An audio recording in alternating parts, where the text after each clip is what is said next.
television. You're watching In the Bleachers, the TV show for the world's most passionate, sports fans.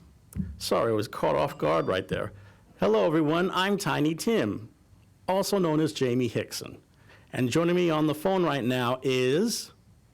The hardest, baddest, sexiest man on cable access TV, who will say, in this occasion, I may not like what you say, but I will defend it all the way. Exactly and we go by Tiny Tim. How was it getting married on the Johnny Carson show? Oh, it was wonderful. Mr. Carson wound up getting all the ratings that he wanted, and it was just a great, great show.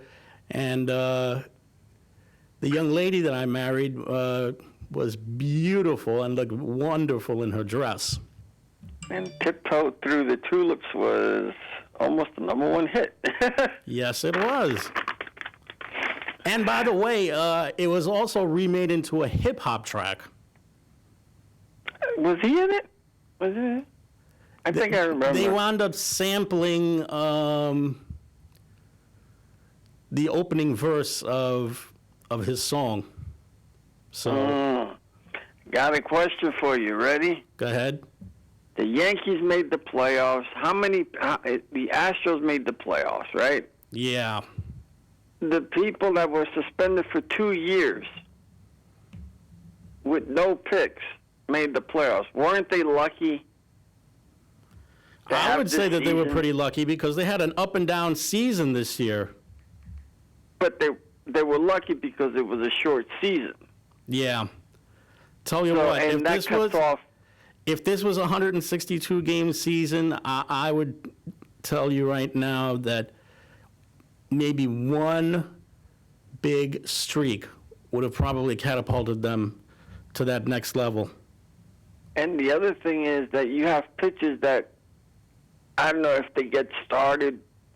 I mean, I know we're in fall right now, but there are people that warm up by this time. They need that 100 and something games in before they actually can do anything. Mm-hmm. And Guillermo Stanton, do you think he'll be... You mean Giancarlo Stanton? Yeah, Giancarlo Stanton. Do you think he'll be a flunky, or do you think he has to come out of it like A-Rod and show that he can do something in the playoffs besides getting hurt? Now is the time for him to really snap out of whatever injuries that he had or whatever slump he was in. Actually, when he was playing this year, he was hitting the ball pretty well. He was hitting almost 290. But now that it's a postseason, this is the time where he really is going to be making his money. And well, the problem that you have also is that it's such a short season that, I'm going in my head, well, how can this guy get hurt? And sure enough, this guy gets hurt. And there's going to be a lot of possibilities of getting hurt. But right now, so the Yankees clinched, right? Yes, they did. Astros clinched. Now, who clinched for first place? Tampa Bay. Tampa Bay Rays. Tampa had an outstanding season this year. They had great pitching. They had outstanding hitting. And right now, they would be the team that I would not want to face in a first-round series. Now, is it because of the shortened season, or is it because they have that damn of a good team? Their team is very good. They have a really strong pitching staff. The bullpen is very good. The starting rotation, kind of sort of thin a little bit, but very good. And they continue to use that opener in which the starting pitcher goes about an inning or two, and then the bullpen takes over. It's been working wonders for them, so believe it or not, they're going to be using this for their first-round series with Toronto, because that's who Tampa is going to be playing in the first round. It's a 5-game series, though, because I remember they were trying to make it a 7-game series. It's actually 3 games. Oh, 3-game. Okay. My bad. And the series is going to be played in Tampa for 3 games. The Yankees are going to be in Cleveland for 3 games. It's best 2 out of 3. Right. Also, the Astros have the Twins, who won the Central Division, and the White Sox take on the Athletics, who won the West. How about in National League? National League, it's Reds and Braves. The Braves, by the way, won the Eastern Division. The Cubs won the Central Division, and the Dodgers stormed their way to the Western Division. And how close were the Mets to winning in the Wilpon era? In the Fred Wilpon era, aside from winning a championship in '86 and winning a pennant in 2000 and winning another pennant in 2015, that was pretty much it, guys. I mean, there were also a couple of times where they made the league championship series, but other than that, it was a struggle for that franchise, one after the other. Is it because they were injured a lot, or is it because they just couldn't just crank it up? Injuries did have a little bit to do with it, but I don't want to have to put the blame solely on their injuries. This time, if you want to talk about this year's team, the pitching failed them miserably. Not to say anything bad about Jacob deGrom and David Peterson, who, believe it or not, was their best pitcher this year in his rookie season. Right. But they were going with guys that were coming off the scrap heap, like Michael Wacha and Rick Porcello. They tried to use Seth Lugo as a starting pitcher. He failed miserably, too. Steven Matz was a complete horror show. The bullpen was an embarrassment at times this season. And now Stroman? What's that? What happened to Stroman?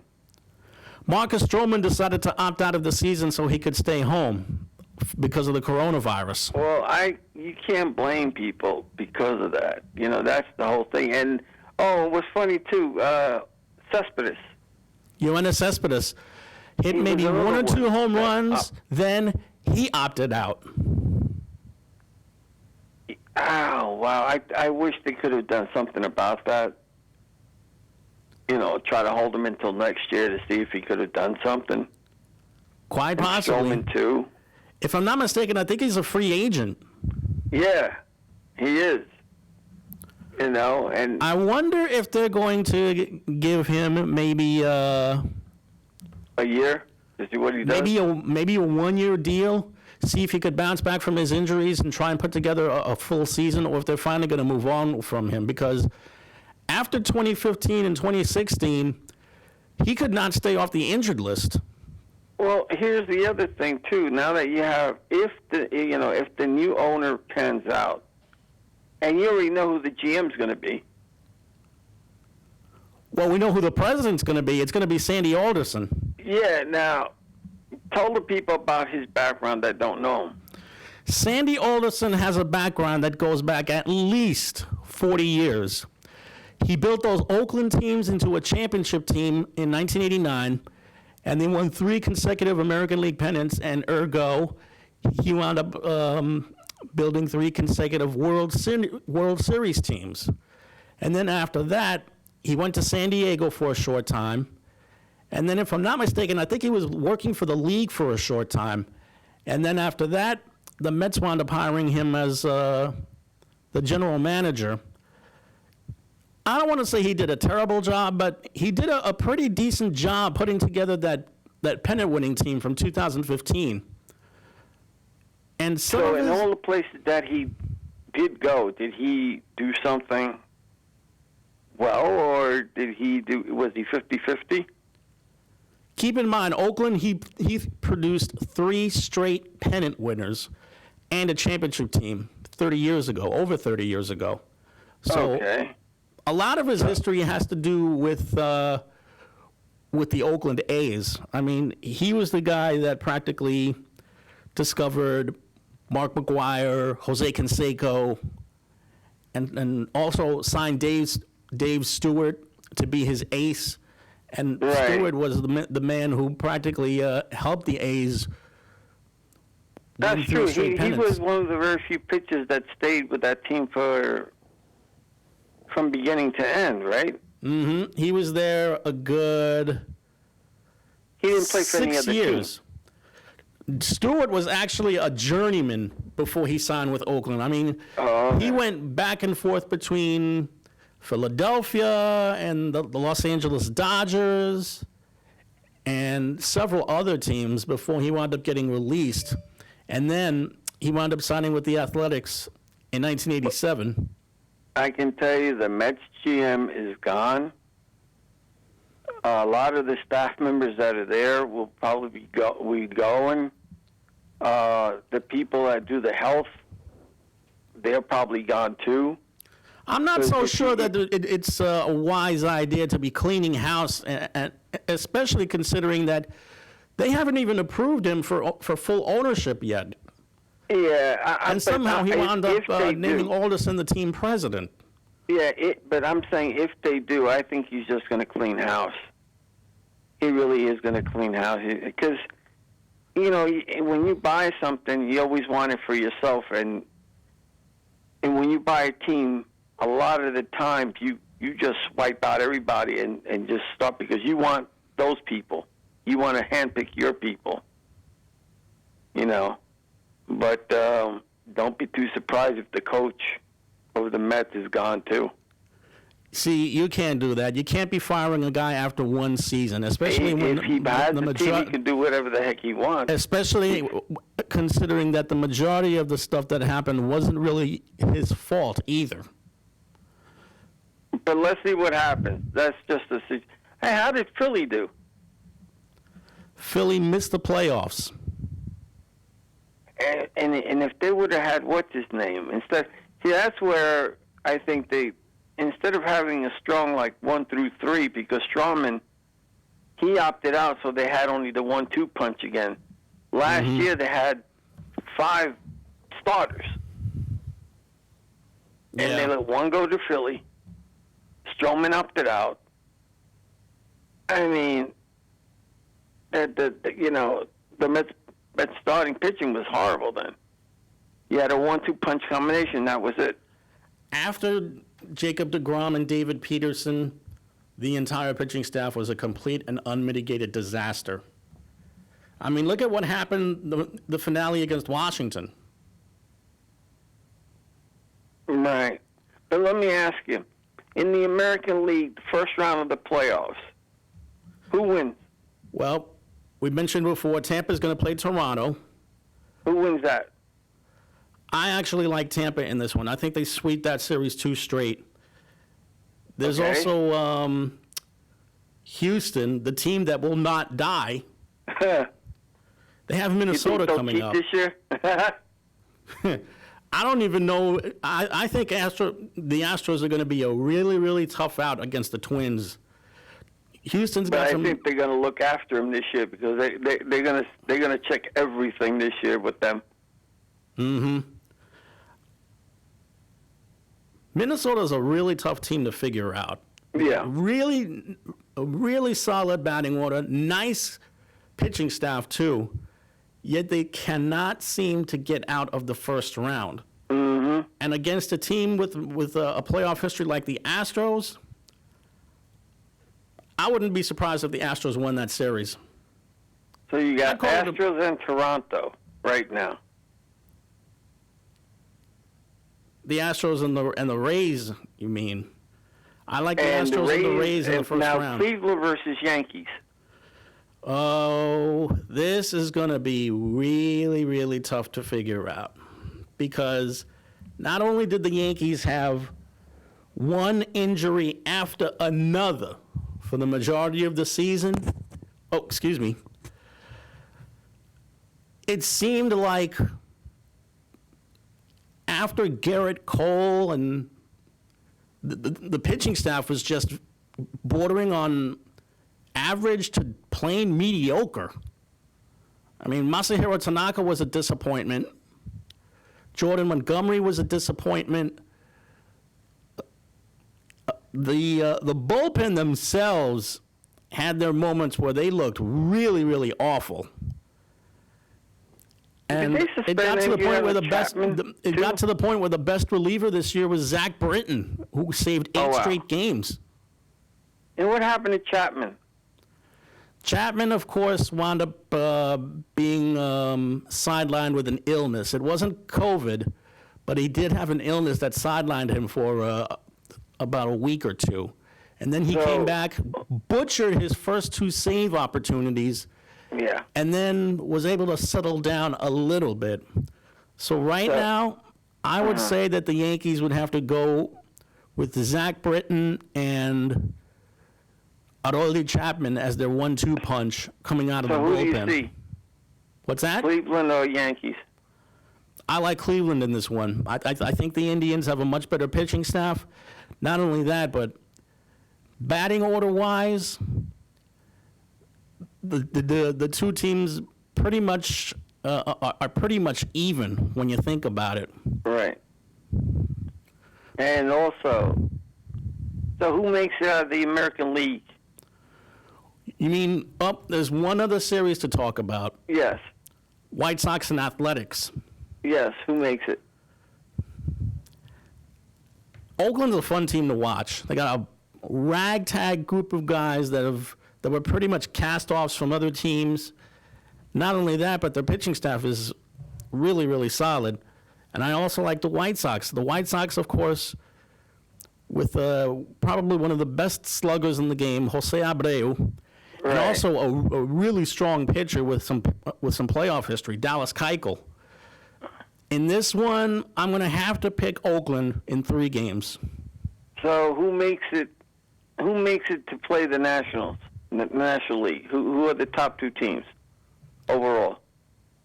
In the National League, you mean? Yeah.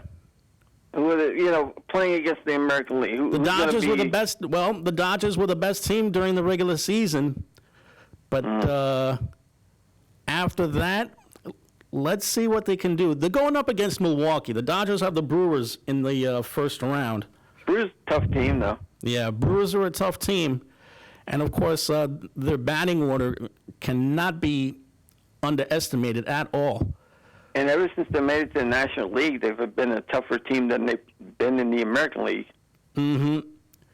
And the Dodgers, when you think about it, they've had some guys who slumped really, really badly. Jock Peterson is one. Corey Seager is another. Could this be the time where they finally snap out of their slump? And So, who do you see in the National League, the top dog, in Well- the American League, playing against each other? well, And who wins? I still like the Dodgers to World come out. Series? I still like the Dodgers to come out of that first round series. And I then think who the wins the Cardinals. World Series? I think the Cardinals are going to beat the Padres. The Padres have a very little postseason history, in spite of the fact that Fernando Tati Jr. is just bonkers at the plate. Right. I think the Cardinals are going to be very, very tough to deal with. I like the Cubs to beat the Marlins. The Marlins have a Right. good young team, but not enough playoff experience to try and get over the hump. And finally, the Reds and the Braves. I actually like Atlanta in this one, in spite of the fact that they've been a very, very disappointing first-round team in the past. Now, my question is... Who comes out of the American League and who comes out of the No, National because my League? question now is, out of the teams that you've talked about in the American League and the National League, which team took advantage of the short season? The Dodgers did. By far. In spite of the fact that they were up and down in their batting order, the pitching staff just did head and shoulders above everybody else in that league. In the American League, who took advantage? In the American League, I would have to say, in spite of their record, I would have to say that the Astros took advantage of their shortened season, because if you look at what what they would do over a 162-game season,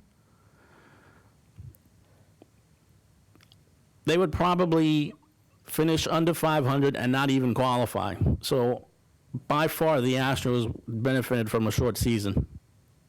Well, here's another thing, too. And speaking of injuries, the Giants have how many people out, and so do the Jets? And Gacy's not going to make it. He's out. They're saying if he doesn't win in Buffalo, if he doesn't beat Buffalo on Thursday, that's it. He's done. They're already calling for new, and they want to get a college football college coach. I would steer clear from taking a college coach. I mean, look at what Carolina has going with Matt Rule. They're off to a slow start. If they really want to get themselves a head coach for next season, in addition to this season, why not call on somebody with a little bit of experience in the past? Or better yet, see if they can get themselves an NFL assistant who could probably it all depends because now with get that team to the next level. Let's see who they pick. Let's see which minority they'll pick. Let's see how things go now because now, with all it, sometimes you can't pick the best coach. You have to pick it because of the racial tension that we have nowadays. Mm-hmm. But it's just funny because you said it last year, and I've been saying it, and according to what I'm reading, that he's losing the Jets coach Gacy, he's losing the team. They're getting hurt too much. You've also got players complaining about the type of practices that they're holding, saying that the practices have been very poor. If you can't get your team to practice hard, that definitely is a reflection on the head coach. And this was a guy that's supposed to be, good. He's going to be hard, and he's going to be this, and he's going to be that. And every time you always hear about wasn't he one of the Bill Belichick guy? Whether he wasn't or not, I'm not really sure.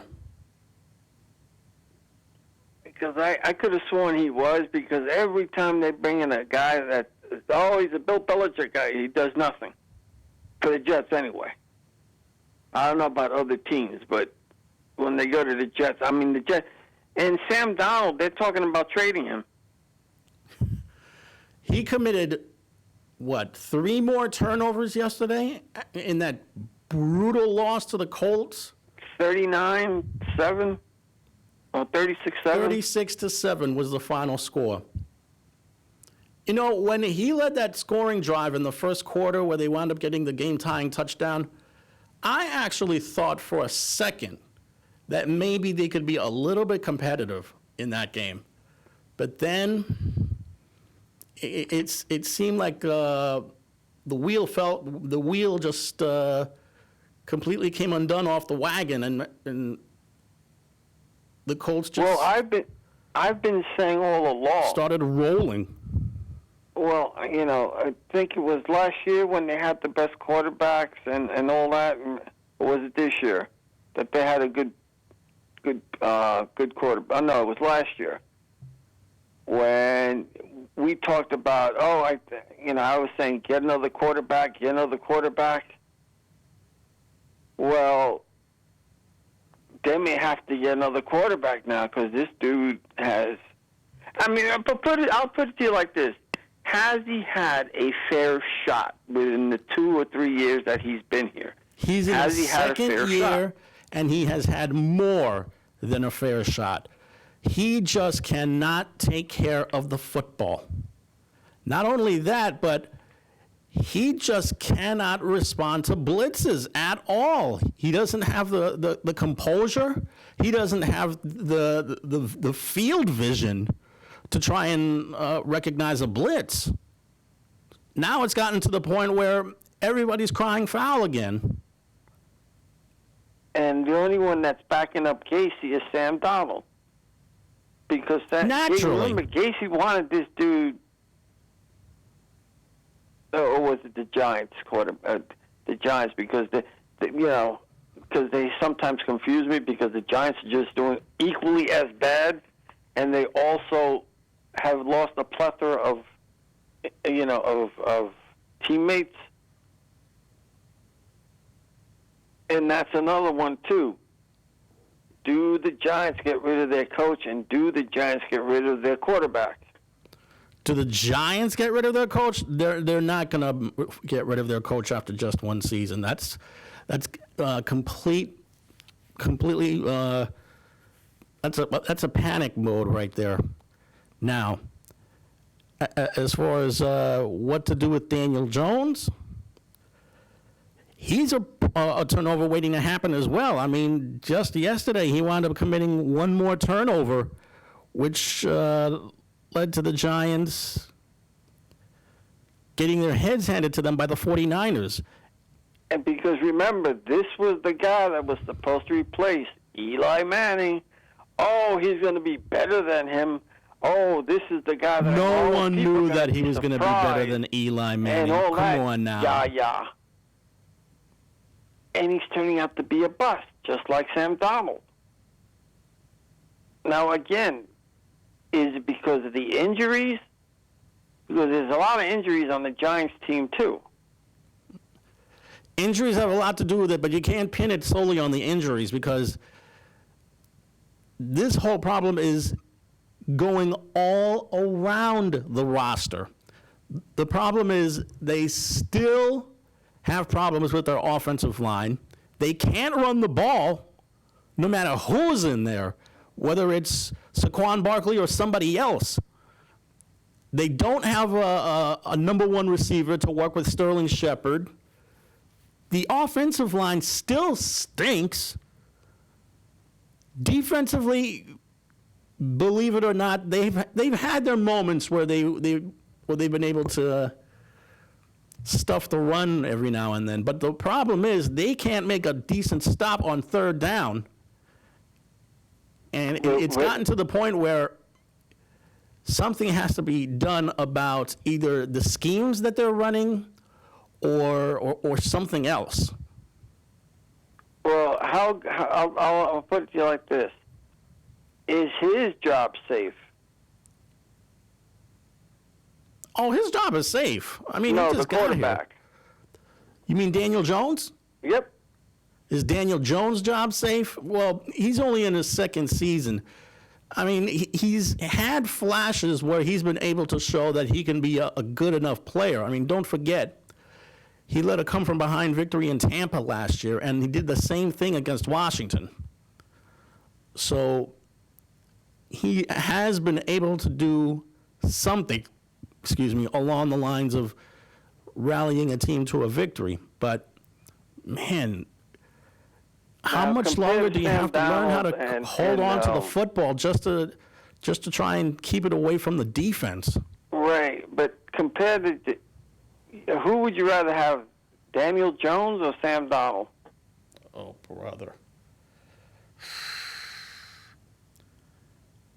Honestly, I'd much rather have Daniel Jones. At least he has a track record where he's been able to lead a team to a come-from-behind victory.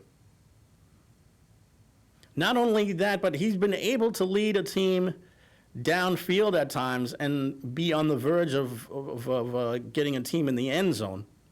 But again, take care of the football. They both have signs of flashes. That's the thing too. They both have signs of flashes, but then they can't get over. For instance, Drew Brees. If you're a good quarterback, you'll find a way to win, even though you may have. Oh, there's no comparing Drew Brees to any of those two kids. It's almost insulting if you ask me. If you're a good quarterback, you find a way to win, or at least have the game close. Because how many quarterbacks out there that don't have a very good team but somehow finally win? Somehow they win. or they come close to winning.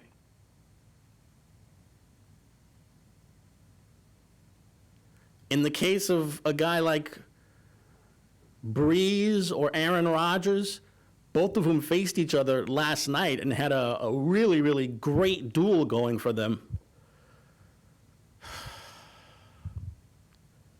It's almost a habit, especially for Aaron Rodgers. Aaron Rodgers makes it a habit of coming from behind and leading a team to victory, or leading a surge down the field and coming away with a score. Not Because just a field. Right now, not a the field teams goal, that are a in touchdown. trouble are the Broncos, the 49ers because of their injuries, the Dallas Cowboys, America's team. Cowboys are in trouble. How many teams are in trouble? Oh, and look at is it Chicago that they switch quarterbacks to? I don't know why they didn't do this before the start of the season, but you know what? At least it's kept them 3-0. And right now, they've surprised a lot of people. The numbers didn't show it, but Nick Foles had a really spot-on performance coming off the bench yesterday. Not only that, but what in the world is wrong with Atlanta? This is 2 games out of 3 now that they've just butchered leads, and the defense wound up letting them down. Well, let me ask you this: in the Jets, in the what was it in the NFL East? Is it NFC East? They're in 4. I forgot how it is. But in the Jets, where the Jets and Giants play, right? Mm-hmm. You have Jets, Giants, Washington, Dallas. Am I right? The Jets are in the AFC East, Hector. Oh, okay. Sorry, I'm getting them confused. So, Dallas, Giants, and Washington, right? Mm-hmm. And who else? It's the Cowboys, Redskins, Eagles, and Giants. And Now, let me ask you. Out of all the teams that are there, is it because of injury that most of the teams are doing bad? Injuries have a little bit to do with it. But again, in the case of the Giants, not playing any defense whatsoever and not putting together a consistent drive for about 10 or 15 minutes has been costing them. And Dallas? Dallas's problem is the defense has been letting down. I really can't put a blame on the offense. I mean, the offense, they've been able to at least score between 25 and 30 points a game. Okay. But the problem is the defense. Not only that, but as good as he is, Dak Prescott seems to have a bit of a habit where he commits a turnover at the wrong time. Right. How about Washington? Washington looked like they were flying high after week 1, but then they've lost the last couple of games. So now, let's see. I'm trying to check out the standings right now. Here we are. Believe it or not, Washington and Dallas are tied for the lead with identical 1-2 records. Then it's Philly, then it's the Giants. And like I said, the Giants have so many people out with injuries. That's not even funny. Yeah. And then in the other leagues, how the Jets and where the Jets are, that league. Jets are dead last right now. And believe it or not, Buffalo leads the AFC East. They're undefeated in their first 3 games. Then there's the Patriots, who are 2-1 and seem to be doing quite well, thank you very much, with Cam Newton as the quarterback. Then there's Miami, which is 1-2. And then you have the Jets. And right now, I know But which team and in that section will give you a surprise? You mean in the AFC or in Yeah. the NFC? Yes, right there, right where the Jets are right now. In Right now, the biggest surprise coming out of the NFC is by far Chicago. They had a mess at quarterback, yet somehow have been able to win 3 games. and Now, they switch quarterbacks, because the other guy's starting. The guy Now. from the bench is starting now. now that they have Nick Foles as their quarterback, he's going to be the starter for next week's game. Let's see the Bears put together a long winning streak. Try and make themselves a playoff team. Now, who's the And big... so far, Dallas is making it through the offense. Washington is doing it because of offense and defense, or just offense alone? Well, in the season opener, Washington did this strictly with their offense, but the last Right. 2 games, the defense has failed them miserably. And how are they injury-wise, too? Do they have Injury-wise, a lot of people out, or do they have a little people? let's see what we have here. That you know off the top of your head, because I was reading the Giants lineup, and I'm going, and the Jets, too. They were horrible. Let's see. As far as the Redskins are concerned, they have 4 guys who are listed as who are listed in the injury report for their upcoming game. Right. 2 of them are out, and 2 of them are listed as questionable. Because I was reading, who's more important, Nick Bosa or Saquon Barkley? Oh, Nick Bosa by far is the most important player. I mean, he was. He's a former Rookie of the Year who just had a dynamic season for the Niners last year and helped them get to the Super Bowl. And he's also their defensive stopper. He's just ridiculous against the run.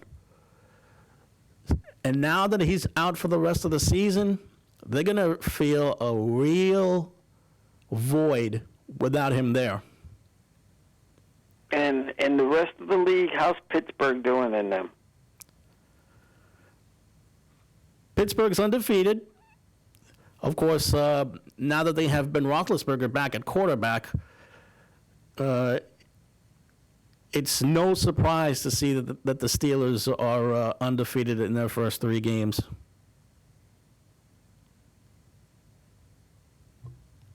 And Cincinnati Bengals and all them, and Cincinnati tied their game with Philly yesterday, so now Cincy has a tie and a couple of losses, just like the Eagles do. but how they've been doing otherwise? Has a learning their process. offense been taking them over, or the defense, or are they okay 50-50 wise? They've been playing okay as a team. Well, they actually had their heads handed to them by the Browns the week before. Yesterday Right. was a game that they had every opportunity to win but could not get the job done. And not only that, but they're breaking in a new quarterback, Joe Burrow, a guy who's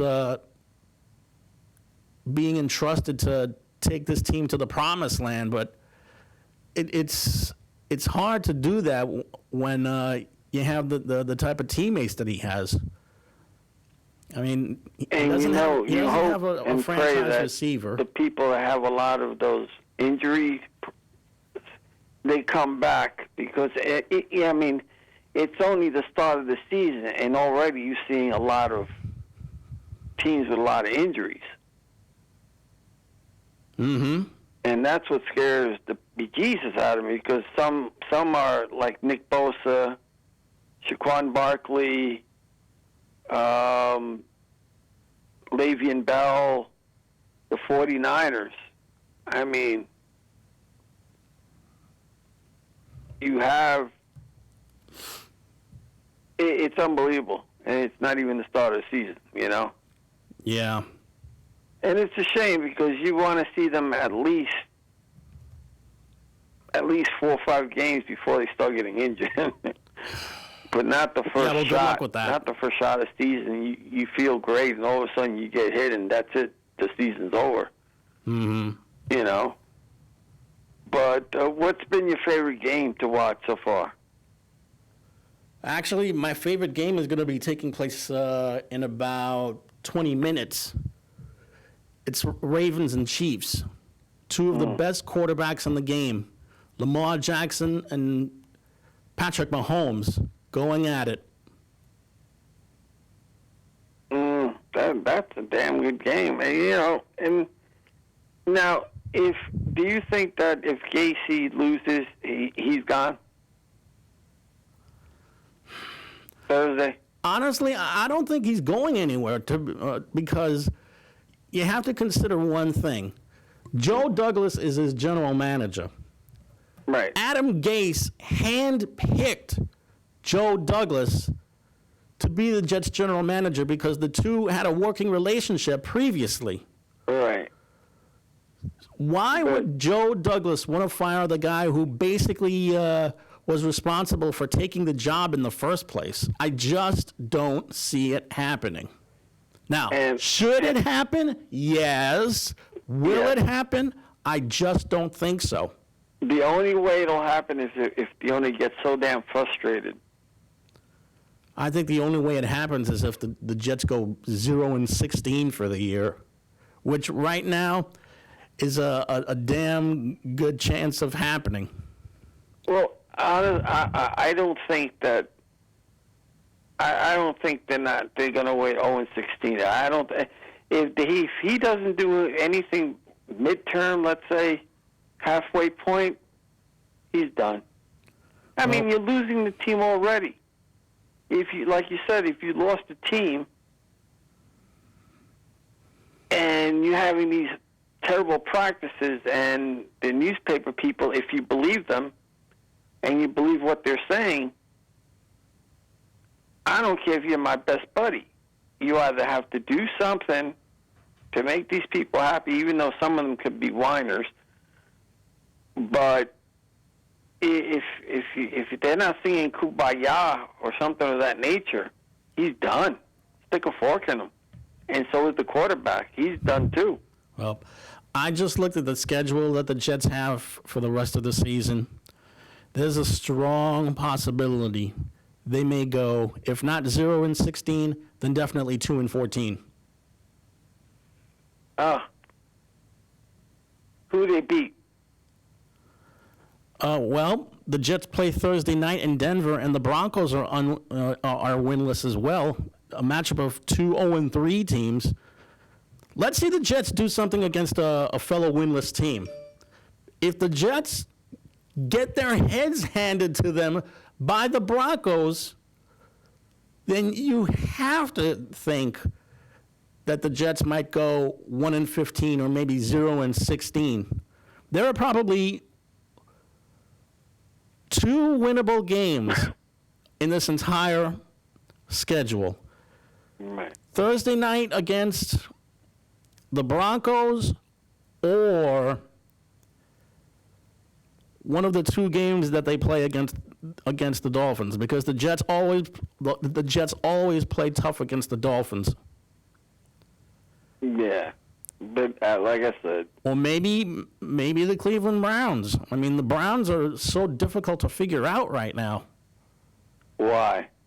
Why are they so difficult? Because they have all that talent, a very talented quarterback, a franchise wide receiver, a good running game, yet somehow they always seem to find a way to lay a goose egg. For the record, the Browns are 2-1 right now, but let's see what the Browns can do against the rest of their schedule. Right. Understandable. Say one thing, though, the Browns are not beating the Steelers, and they're not beating the Ravens either. Unless a miracle happens, because there are times where they get pumped up to the point where they can beat them. Everybody's beatable, but, you figure on paper and the way they're playing now, nah. But once in a while, you get the ones that are very flukish, and then they'll win. They'll pull it out. Mm-hmm. But I tell you, this football season for the Jets and Giants, nah. Hey, have you seen the basketball playoffs? Yes, I have. In fact, How I saw have they the been? second And half. tell me all about them. Well, I saw the second half of Celtics versus Heat last night. Let me tell you, for all the talk of Jimmy Butler being the difference is Bam Adebayo. He has been a beast, offensively and defensively. I think he could improve his free throw shooting a little bit, but man, this kid cannot be stopped. I'm wondering who's going to be the guy that's going to take on Adebayo on the Lakers when they first start to face each other Wednesday night. Well, it's either Anthony Davis or LeBron. That would be interesting if LeBron were to go up against Adebayo, because Adebayo, trust me, he does it so many different ways. He does it with the jump shot. He does it on the fast break. He does it on the post. It's gotten to the point where he's become a real chore to try and defend. Who takes the series? I like the Lakers in 6 games. You like the Lakers in 6. Yes. Who else? What's that? Who else? Because what happened to Taco? The guy Taco Fall? the kid from the Celtics. Taco Fall barely played. In fact, he was deactivated off the playoff roster. Oh, that's a damn shame. I think they could do something with that kid. They probably could. Has to learn how to control himself when it comes to fouling guys, though.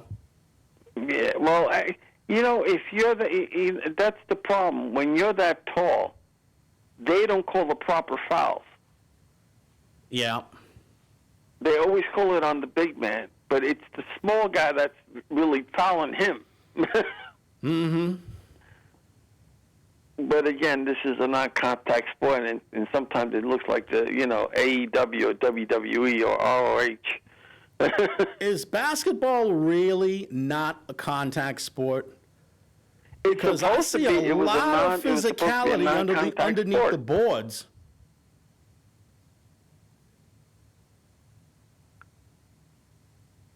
According to the guy that invented it.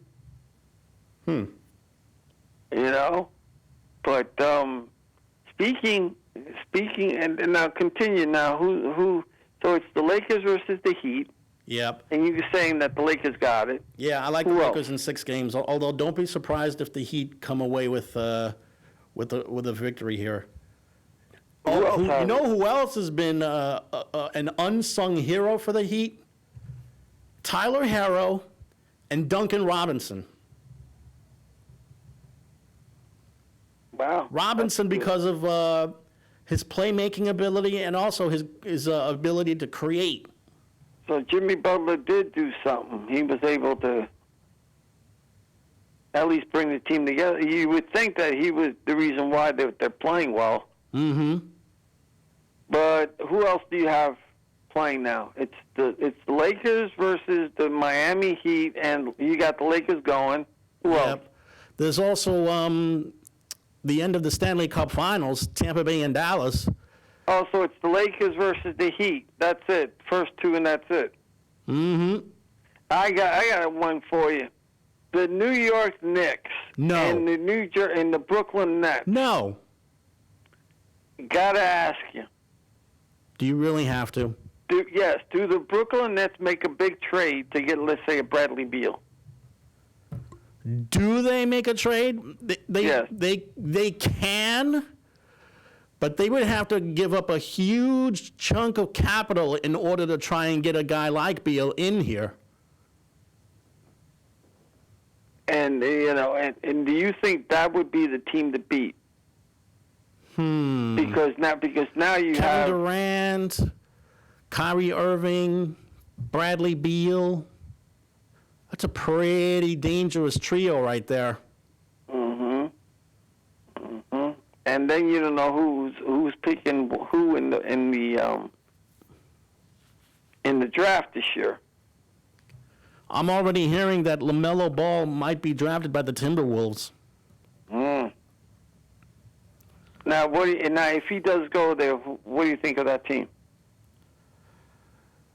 If they don't do anything with Karl Anthony Towns, I think he and Towns would make a very supreme 1-2 punch. You'd be seeing layups and slam dunks and lobs for slam dunks all over the place. Oh, and who did the Knicks pick? Because I've been hearing that they're going to pick the forward. Well, the Knicks are picking 8th.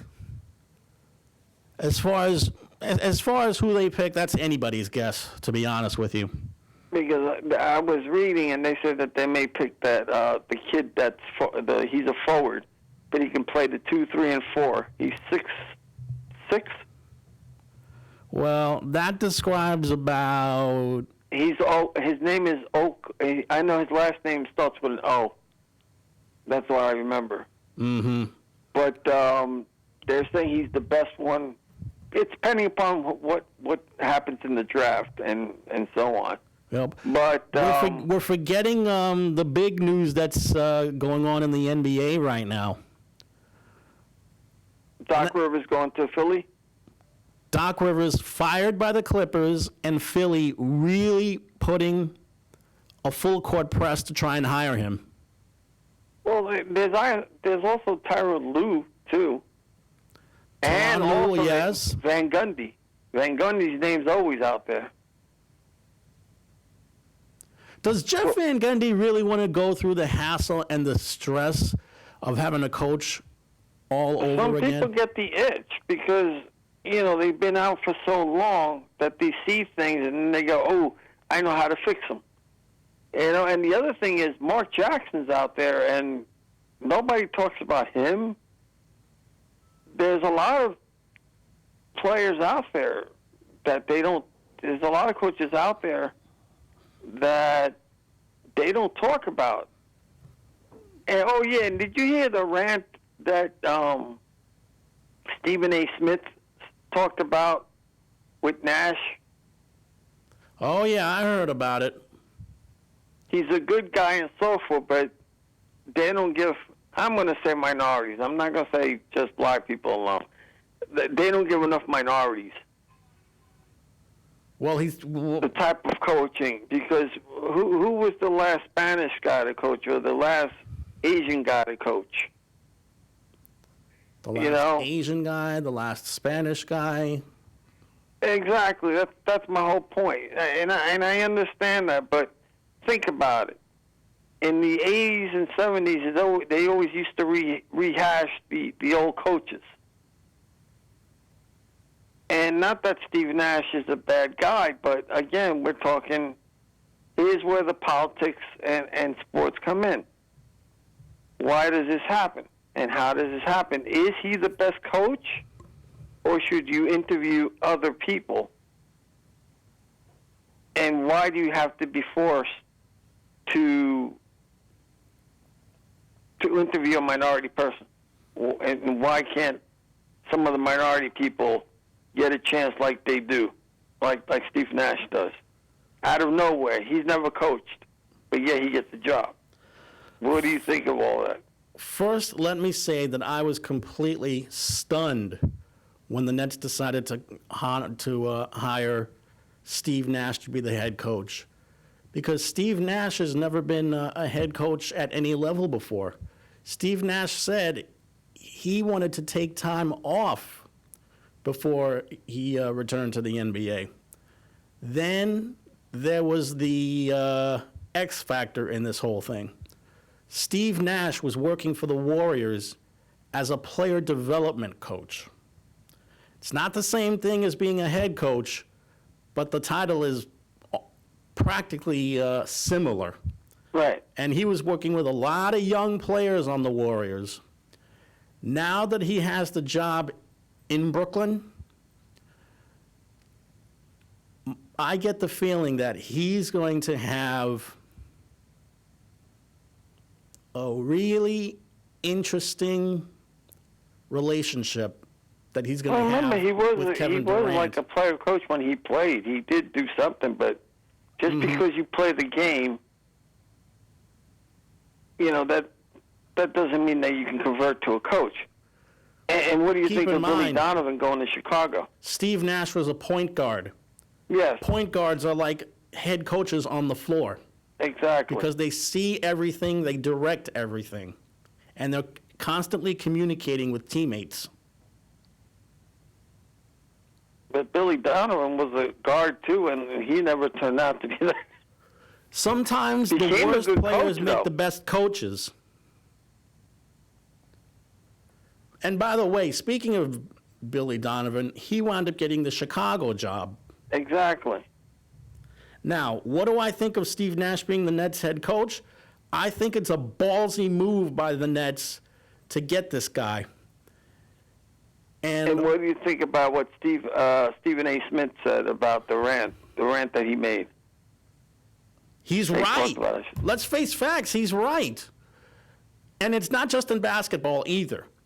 There are very few NFL head coaches that are African American.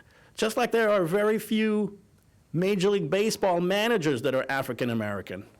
And another thing, people that own how teams. many guys in the NHL do you see on the bench out there that own that anything. are African American? Zero.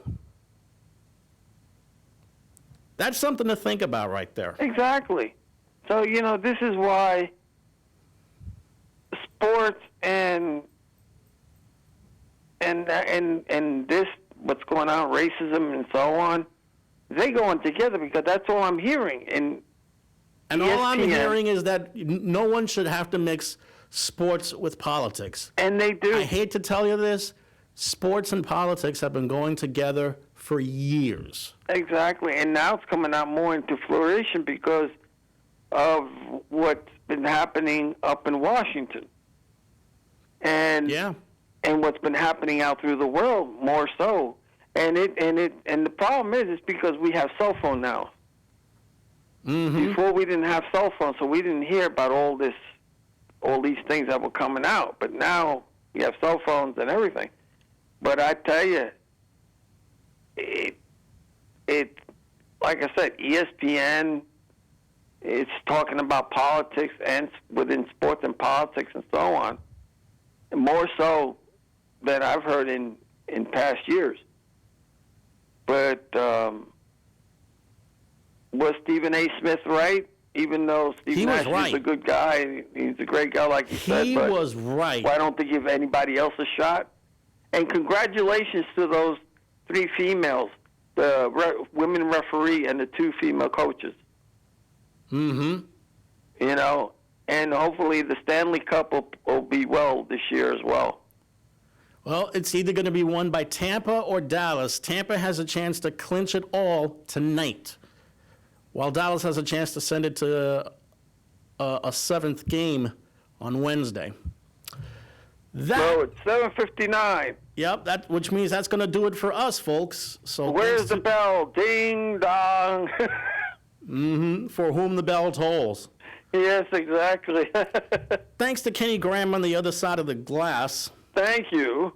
And thanks to Hector for joining us on the phone. No problem. We really have to bring you back into the studio one of these days. One of these days when Corona's away, maybe I'll fly in there if you have a hot babe. We certainly hope so. So for everyone here, I'm Jamie. I'm Hector. We're done. Enjoy tonight's game, folks. Good night. Good night.